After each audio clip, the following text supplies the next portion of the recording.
മുൻപ് പല മാധ്യമങ്ങളും നിരന്തരം വാർത്ത ചെയ്തിരുന്ന ഒരു കാര്യം യാഥാർത്ഥ്യമാണ് എന്നിപ്പോൾ കേരളത്തിലെ ജനങ്ങൾ തിരിച്ചറിയുന്നു. അത് മറ്റൊന്നുമല്ല, കേരളത്തിലെ പല പ്രമുഖ നേതാക്കളും BJPയുമായി പലവട്ടം ചർച്ച നടത്തിയിരുന്നു. BJPയിലേക്ക് പോകാൻ അവർ തയ്യാറെടുക്കുന്നുമെന്നുള്ള ഒരു വാർത്ത തന്നെയായിരുന്നു നേരത്തെ വന്നിരുന്നത്. അതിൽ പ്രധാനി നമ്മുടെ തിരുവനന്തപുരം MP ശശി തരൂരായിരുന്നു. ഇപ്പോൾ ശശി തരൂരിൻ്റെ ആ വാർത്തകൾ സ്ഥിരീകരിച്ചുകൊണ്ട് അദ്ദേഹത്തിൻ്റെ കൂടെ ഏറെക്കാലമുണ്ടായിരുന്ന അവിടുത്തെ നേതാവും ഒപ്പം തന്നെ യൂത്ത് കോൺഗ്രസിന് സ്റ്റേറ്റ് സെക്രട്ടറിയുമായ ഷൈൻ രംഗത്ത് എത്തുകയൊക്കെ ചെയ്തിരിക്കുന്നു. ഏതായാലും അതവിടെ നിൽക്കട്ടെ. ഈ ഒരു തെരഞ്ഞെടുപ്പിന് ശേഷം വലിയ രീതിയിൽ തന്നെ BJPയിലേക്ക് ഒരു ഒഴുക്കുണ്ടാകുമെന്നുള്ള കാര്യത്തിൽ ആർക്കും തർക്കമില്ല. അത് ഏതൊക്കെ രാഷ്ട്രീയ പാർട്ടികളിൽ നിന്ന് വരാൻ സാധ്യതയുണ്ട് എന്നുള്ളത് തന്നെയാണ് നമ്മൾ ഇന്ന് ഇവിടെ പരിശോധിക്കുന്നത്. നമുക്കറിയാം, ഒരു രാഷ്ട്രീയ പാർട്ടി, പ്രത്യേകിച്ച് കോൺഗ്രസിനെ പോലൊരു രാഷ്ട്രീയ പാർട്ടിക്ക് ഈ അധികാരമില്ലാതെ, അതായത് കേന്ദ്രത്തിലും സംസ്ഥാനത്തിലുമൊന്നും അധികാരമില്ലാതെ പിടിച്ചു നിൽക്കുക വളരെ പ്രയാസകരമാണ്. നമുക്കറിയാം, ഒരു രാഷ്ട്രീയ പാർട്ടി മുൻപോട്ട് പോകണമെങ്കിൽ അതിൻ്റെ പ്രധാനപ്പെട്ട ഘടകം പണം തന്നെയാണ്. സ്വാഭാവികമായ ഒരു രാഷ്ട്രീയ പാർട്ടിയുടെ ഒരു ദിവസത്തെ ദൈനംദിന ചെലവ് എന്ന് പറയുന്നത് 3 ലക്ഷം രൂപയുടെ അടുത്ത് വരും വലിയ പാർട്ടികൾക്ക്. കാരണം അതിൻ്റെ സംസ്ഥാന അധ്യക്ഷൻ തൊട്ട് ജില്ലാ അധ്യക്ഷൻ തൊട്ട് എല്ലാവർക്കും യാത്ര ചെയ്യേണ്ടതായിട്ടുണ്ട്, വിവിധ സ്ഥലങ്ങളിൽ പോകേണ്ടതായിട്ടുണ്ട്, സമ്മേളനങ്ങൾ നടത്തേണ്ടതായിട്ടുണ്ട്, ചിലപ്പോൾ ചില പ്രവർത്തകരുടെ വീടുകളെയും ഒക്കെ സാമ്പത്തികമായി സഹായിക്കേണ്ടത് ആവശ്യമുണ്ട്. അങ്ങനെ ഒരു പണത്തിന് വലിയ ഞെരുക്കം ഇപ്പോൾ കോൺഗ്രസ് പാർട്ടി നേരിട്ടുകൊണ്ടിരിക്കുന്നത്. ദേശീയ തലത്തിലും ആ ഒരു ഞെരുക്കമുണ്ട്, അതിൻ്റെ ഭാഗമായി കേരളത്തിലും ആ ഒരു ഞെരുക്കം അനുഭവപ്പെടുന്നു വലിയ രീതിയിൽ. അത് ഭരണമില്ലാതെ മുൻപോട്ട് പോവുക പ്രയാസകരമാണ്.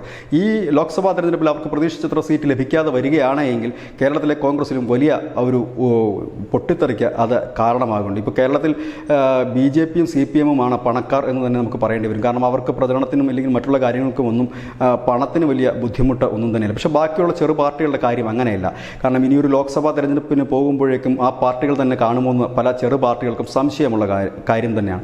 ഇതിൽ മറ്റൊന്ന്, പല നേതാക്കന്മാർക്കും, പല പാർട്ടിയിലുള്ള പല മുതിർന്ന നേതാക്കന്മാർക്കും ഇനിയൊരു അംഗത്തിന് ബാല്യമില്ല. അപ്പോൾ കേന്ദ്രത്തിൽ ഉള്ള അല്ലെങ്കിൽ കേന്ദ്രം ഭരിക്കുന്ന പാർട്ടിയോടൊപ്പം നിൽക്കുക, അവിടെ നിന്ന് ലഭിക്കുന്ന ചില സ്ഥാനമാനങ്ങൾ, ചില ബോർഡ് മെമ്പർ സ്ഥാനമോ ഇല്ലെങ്കിൽ മറ്റുള്ള സ്ഥാനമാനങ്ങളോ നേടുക എന്നുള്ള ഒരു രീതിയിലേക്കും ചില മുതിർന്ന നേതാക്കൾ ശ്രമിക്കുന്നുണ്ട്. ഇത്തരം മുതിർന്ന നേതാക്കളെ കിട്ടുന്നുണ്ട് BJPക്ക് കേരളത്തിൽ എന്ത് ഗുണം എന്ന് ചോദിച്ചു കഴിഞ്ഞാൽ, ജനകീയമായിട്ടുള്ള നേതാക്കന്മാരെ ആണെങ്കിൽ BJPക്ക് അത് ഗുണം ചെയ്യും. കാരണം കുറഞ്ഞ പക്ഷം ഒരു പഞ്ചായത്തിലെങ്കിലും അറിയപ്പെടുന്ന നേതാവാണെങ്കിൽ ആ പഞ്ചായത്തിൽ ഒരു ചെറിയ ചലനം ഉണ്ടാക്കാൻ അദ്ദേഹത്തെ കൊണ്ട് കഴിയുമെന്ന് BJPയുടെ കേന്ദ്ര നേതൃത്വം കരുതുന്നു. അതുകൊണ്ട് തന്നെ അവർ കഴിഞ്ഞ കുറേ കാലമായി വിവിധ നേതാക്കന്മാരുമായി സംസാരിച്ച് മുൻപോട്ട് പോവുകയാണ്. അവരെല്ലാവരിൽ നിന്നും ലഭിച്ച ഒരു വിവരമനുസരിച്ച് ഈ ലോക്സഭാ തെരഞ്ഞെടുപ്പിൽ BJP ഒരു നേട്ടം ഉണ്ടാക്കുകയാണെങ്കിൽ, സ്വാഭാവികം BJP നേട്ടം ഉണ്ടാക്കാൻ ഒരു സീറ്റെങ്കിലും നേടാൻ കഴിയുകയാണെങ്കിൽ വിവിധ സ്ഥലങ്ങളിൽ നിന്ന് വിവിധ തരത്തിലുള്ള നേതാക്കന്മാർ വരും. കോൺഗ്രസിൻ്റെ മാത്രമല്ല, വിവിധ പാർട്ടികളിൽ നിന്നും. കാരണം ഇപ്പോൾ തന്നെ മൃതപ്രായരായിരിക്കുന്നു കേരളത്തിൽ ഒരു കാലത്ത് സജീവമായിരുന്ന ചെറു പാർട്ടികളെല്ലാം തന്നെ. ഈ ചെറു പാർട്ടികളെല്ലാം തന്നെ ഇനി എങ്ങോട്ട് എന്നുള്ള ഒരു ചോദ്യചിഹ്നമായി നിൽക്കുകയാണ്. കാരണം ഇനിയിപ്പോൾ നിയമസഭാ തെരഞ്ഞെടുപ്പ് വരികയാണ്. നിയമസഭാ തെരഞ്ഞെടുപ്പിലൊക്കെ മുൻപോട്ട് പോവുക വളരെ പ്രയാസകരമായ കാര്യമാണ്.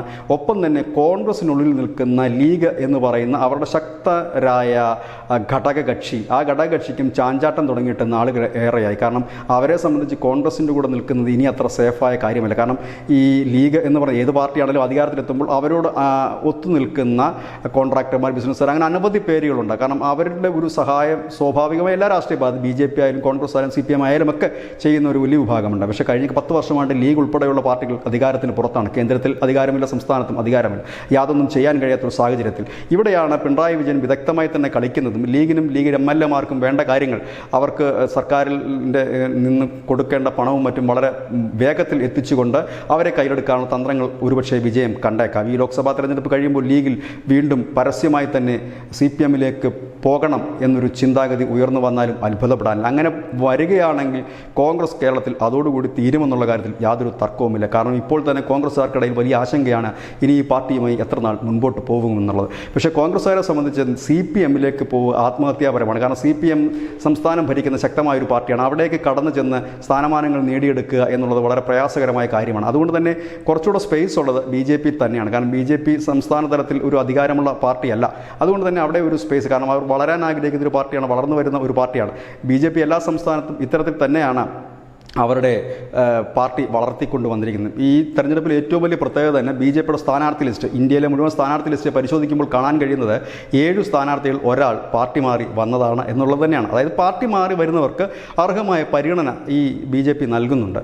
രാജ്യത്തെ മുഴുവൻ BJP സ്ഥാനാർത്ഥികളെ എടുത്താൽ അതിൽ 7-ൽ ഒരാൾ മറ്റു പാർട്ടിയിൽ നിന്ന് വന്നാൽ കോൺഗ്രസിൽ നിന്നും സമാജ്വാദി പാർട്ടിയിൽ നിന്നും തൃണമൂൽ കോൺഗ്രസിൽ നിന്നുമൊക്കെ വന്നിട്ടുള്ള നേതാക്കന്മാരെയാണ് അവർ നിർത്തിയിരിക്കുന്നത്. അപ്പോൾ അത് ഈ വരുന്ന ആളുകൾക്ക് വലിയൊരു ആവേശമായി മാറുന്നുണ്ട്. കേരളത്തിൽ തന്നെ പത്മജ വേണുഗോപാൽ, PC ജോർജ്, അനിൽ ആന്റണി തുടങ്ങിയവരെയൊക്കെ വലിയ രീതിയിൽ BJP സ്വീകരിക്കും, അവർക്ക് വേണ്ട സ്ഥാനങ്ങൾ നൽകുകയുമൊക്കെ ചെയ്തിരുന്നു. കാരണം വളരെ കാലമായി ഒരു പാർട്ടിയിൽ നിന്ന് സ്ഥാനമാനങ്ങൾ ലഭിക്കാത്തവർ, ഇനി ഒരു അംഗത്തിന് ബാല്യമില്ലാത്തവർ, ഒപ്പം തന്നെ തങ്ങളുടെ വിശ്വസിക്കുന്ന പ്രസ്ഥാനം ഇനി ഒരിക്കലും അധികാരത്തിലേക്ക് വരില്ല എന്ന് കരുതുന്നവർ ഒരു വലിയ ഒഴുക്ക് തന്നെ BJPയിലേക്ക് എത്തിയേക്കാം. കാക്കിത്തുണി തികയുമോ എന്നറിയില്ല ട്രൗസർ തയ്ക്കാൻ. ഏതായാലും കേരളം ചാണകം ചവിട്ടുകയല്ല, ചാണകത്തിൽ കുളിക്കുകയായിരിക്കും വരുന്ന ആളുകൾ സംഭവിക്കുക. ഇത് ന്യൂസ് ഇന്ത്യ മലയാളത്തിൻ്റെ ഇന്നത്തെ പോയിന്റിൽ അനാലിസിസ് എടുത്തിരിക്കുന്നത്. നന്ദി, നമസ്കാരം.